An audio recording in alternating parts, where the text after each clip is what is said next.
What's going on, y'all? It's your man Vic, and I'm the house son of Columbia. And I'm currently at a home right now getting inspected by Integrity Property Inspections, and that's Jamil Clark. Make sure you guys reach out to him if you're a real estate agent or if you're a home buyer needing a home inspection.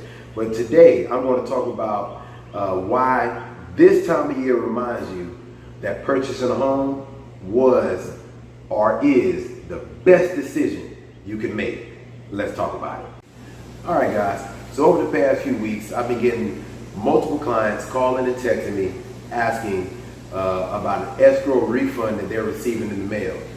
And they're getting a check and they're wanting to know before they take it to the bank or before they cash it or whatever, is someone going to come looking for this money? Are they going to freeze my account? Will I get in trouble? And my answer every time is no, it's your money. Do what you will with it. Do whatever you want. Pay extra on the mortgage, go shopping, save it, buy some stocks, do whatever. So the reason you're receiving those escrow refunds are because throughout the year, when you purchased your home, the lender or the bank overshot how much the taxes would be and your insurance. Now that's a good thing. They want to overshoot it and they'd rather pay you back than undershoot it and you get a bill in the mail versus a check in the mail. We'll talk about the bill here in a moment. So, as everyone knows that have now purchased a home with me, the house son of Columbia, you know that you have an escrow account. That escrow account consists of your mortgage, which would be your principal and interest, which make up your mortgage. It also has your taxes for that area, zip code or county, and then your home insurance. And that all makes up your bill. So if they overshot the taxes for that area and the tax bill came out and now they realize, okay, we have $500 extra in the account. So because we have this $500 extra that they've been paying throughout the year, we are now going to cut a check and send them that $500 refund because they were overpaying throughout the year. Now, that's a good thing. You want your bank to continue doing that, and you'll keep getting those refunds over the years. You don't want to underpay. You don't want to call your bank and say, okay, I want to lower it because the taxes went down. Keep it where it is if you're fine paying that. Because what could happen is you could get what's called a shortage. Now, the first one is called a surplus. The shortage would be where you were not paying enough throughout the year, and when the tax bill came out, it was higher than they thought, and now you owe money. Or your home insurance increased, your premium increased. Now you may ask, why would my home insurance increase?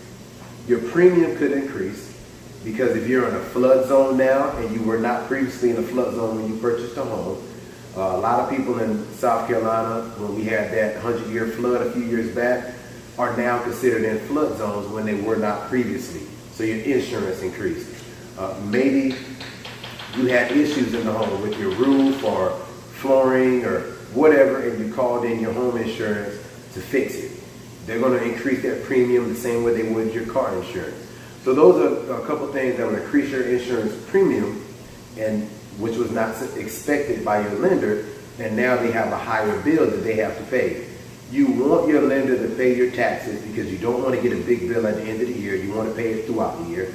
You want your lender to pay your home insurance because you don't want a big bill every month or at the end of the year, right?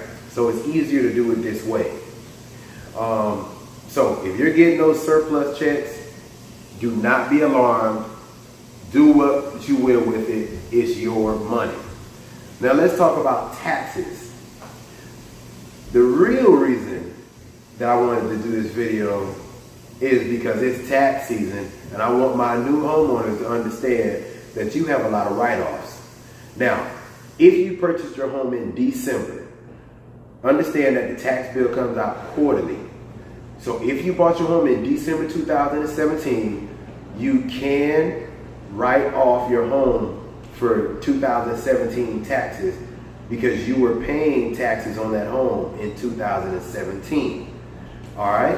Obviously, you'll be able to do it for the next year, 2018, because you have it the full year. But if you bought your home in 2017, whatever month it was, as long as you bought it in that time frame, you can write it off for 2017. So, property tax is one thing that you can write off. Another thing that you can write off is interest paid on the home. The first few years of you having a home, that's the most money, or the most lucrative time frame for you to have that home, because you're basically paying all interest on your payments. So your first few years are pretty much going to interest. You will be able to write off the interest that you paid on the home every year on your taxes. You can also write off a home office. If you have an area in your home and you're doing freelance work, or you work from home for Blue Cross Blue Shield, or It Works and things like that you're working from home, you have your own business, you can also write that off. Get with your tax consultant and they'll let you know how much you can write off based on the square footage of your home, how much square feet you're using of office space in your home, and they'll let you know how much you can write off. But that's something else that you can write off. You can also write off your PMI deduction. PMI is your private mortgage insurance. If you did not pay 20% down, which most people pay 3.5% or 5%. 3.5% down is if you paid your down payment for FHA loan. 5% is if you used a conventional loan.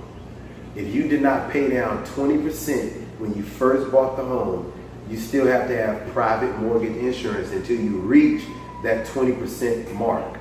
All right, private mortgage insurance is just something the lender puts on there to cover themselves.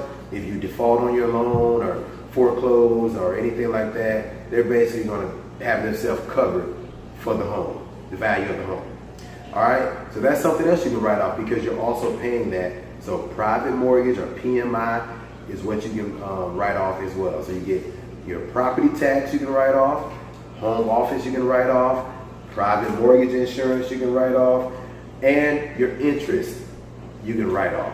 So these are things that you can write off on your taxes and get money back as well. So having a home and being a homeowner is a great, great thing. All right? So if you have any questions, give me a call, 803-760-3151. Email me, househuntersofcolumbia@gmail.com. You can also inbox me at House Hunters of Columbia, which is our business page, or my personal page, Victor Hugie. All right, I look forward to hearing from you guys. And if you're looking for a home, you're looking to buy, sell, or invest in real estate, you already know you need to call me, your man Vic. I am the House Hunter of Columbia. Y'all have a great and blessed day. Holla back at your boy.